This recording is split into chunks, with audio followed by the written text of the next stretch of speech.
Bill ಓದಿದಾರ? ಇಲ್ಲ, ವಿಪಕ್ಷದವ್ರು ಇರ್ಬೋದು, ಬೇರೆಯವ್ರು ಇರ್ಬೋದು, ಬಿಲ್ ಅನ್ನ ಓದಿದಾರ? ಓದಿದ್ರೆ ಅದರಲ್ಲಿ ಆಕ್ಷೇಪಣೆ ಏನಿದೆ ಅಂತ ಸ್ಪಷ್ಟವಾಗಿ ಹೇಳ್ಬೇಕಲ್ಲ. ಬಿಲ್ ಇಂಟ್ರಡ್ಯೂಸ್ ಆಗಲಿ, ಚರ್ಚೆ ಮಾಡಲಿ, ಅವ್ರದ್ದೇನಾದರೂ ಸಲಹೆ ಇದ್ರೆ ಅದನ್ನು ತಗೊಳ್ಳೋಣ, ಅದನ್ನು ಇನ್ಕ್ಲೂಡ್ ಮಾಡೋಣ, ಅಮೆಂಡ್ ಮಾಡೋಣ ಬಿಲ್ಲನ್ನು. ಆದರೆ ವಿಧೇಯಕನೇ ಬಂದಿಲ್ಲ, ಇವ್ರು ಆಗಲೇ ಅವ್ರ ವಿರುದ್ಧವಾಗಿದೆ, ಇವ್ರ ವಿರುದ್ಧ ಪರ ಇದೆ ಅಂತ ಹೇಳಿದ್ರೆ ಏನರ್ಥ? ಆಮೇಲೆ ಅದೇನು ಎಲ್ಲರಿಗೂ ಅನ್ವಯಿಸ್ತದಲ್ಲ, ನನಗೂ ಅನ್ವಯಿಸ್ತದೆ, ನಿಮಗೂ ಅನ್ವಯಿಸ್ತದೆ, BJP ಅವರಿಗೂ ಅನ್ವಯಿಸ್ತದೆ. ನನಗೆ ಸಮಸ್ಯೆ ಏನಿದೆ ಅಂತ ಅರ್ಥ ಆಗಿಲ್ಲ. ಎಲ್ಲಿ ಅದು ಬಿಲ್ನಲ್ಲಿ ಇದೆಯಾ? ಆ ಬಿಲ್ನಲ್ಲಿ why are they telling it is RSS bill? ದಯವಿಟ್ಟು ಕ್ಷಮಿಸಬೇಕು ಮಾಧ್ಯಮ ಸ್ನೇಹಿತರು, ಇದು ಬಿಲ್ಲು ಯಾರ ವಿರುದ್ಧನೂ ಅಲ್ಲ.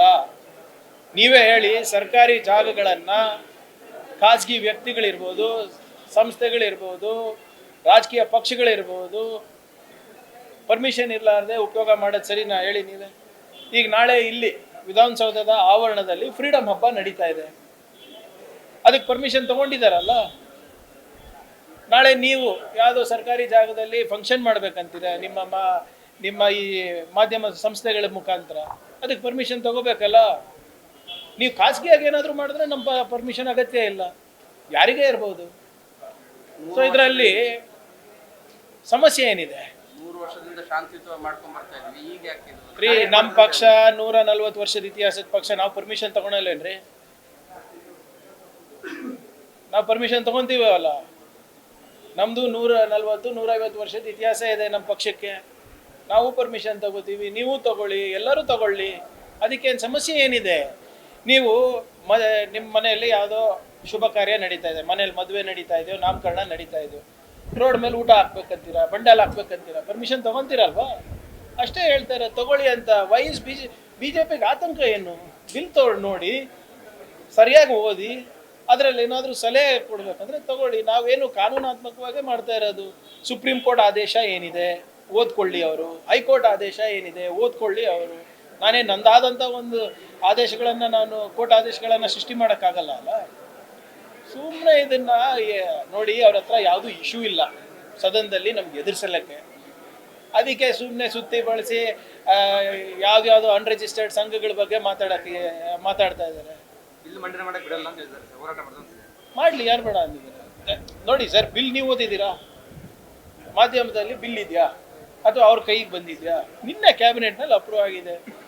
ನಾನು ತಮ್ಮ ಮುಖಾಂತರ ವಿನಂತಿ ಮಾಡ್ತಾ ಇದ್ದೀನಿ ಅವರಿಗೆ, ಓದಿ ನೋಡಿ, ಅದರಲ್ಲಿ ಏನಾದರೂ ಲೋಪ ಇದ್ರೆ ದಯವಿಟ್ಟು ಅದನ್ನು ಸದನದಲ್ಲಿ ಚರ್ಚೆ ಮಾಡಿ, ತಪ್ಪಿದ್ರೆ ತಿದ್ಕೊಳ್ಳೋಣ. ಅದಕ್ಕೇನಂತೆ ಆಕ್ಷೇಪಣೆಗೆ ಅವಕಾಶ ಇದೆ. ಎಸ್ ಇರ್ತದಲ್ಲ, ಚರ್ಚೆ ಆದಮೇಲೆ ಆಕ್ಷೇಪಣೆಗೆ ಅವಕಾಶ ಇರ್ತದಲ್ಲ. ಆಕ್ಷೇಪಣೆಗಳನ್ನು ಜಸ್ಟಿಫೈ ಮಾಡಿ.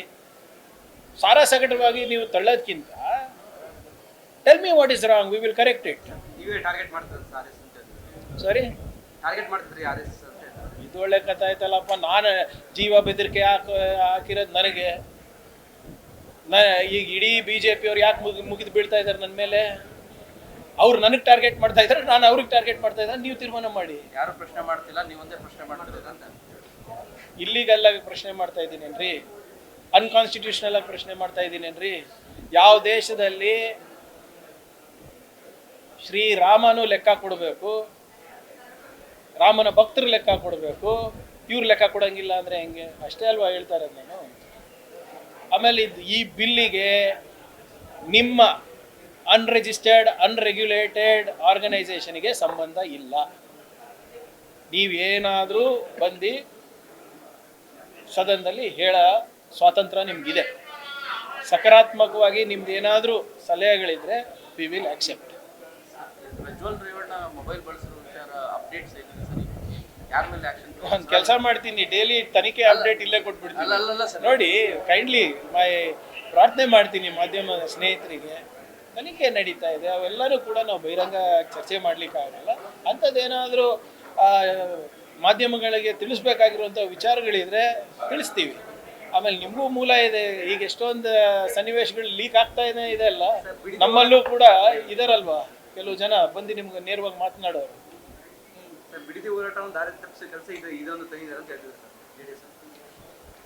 ಇದು ಒಳ್ಳೆ ಕತೆ. ಆದರೆ ನಾವು ಈಗ ಸುಮ್ಮನೆ ಮಾಡಿ ಇಲ್ಲ, ಪ್ರಿಸನ್ಸ್ ಇರ್ಬೋದು ಅಥವಾ ಬೇರೆ ಕಡೆ ಇರ್ಬೋದು, ನಾನು ಸರಿಯಾಗಿ ಕೆಲಸ ಮಾಡಿಲ್ಲ ಅಂದರೆ ಇದೇ ಸದನದಲ್ಲಿ ನನಗೆ ಬೈತಿದ್ದ.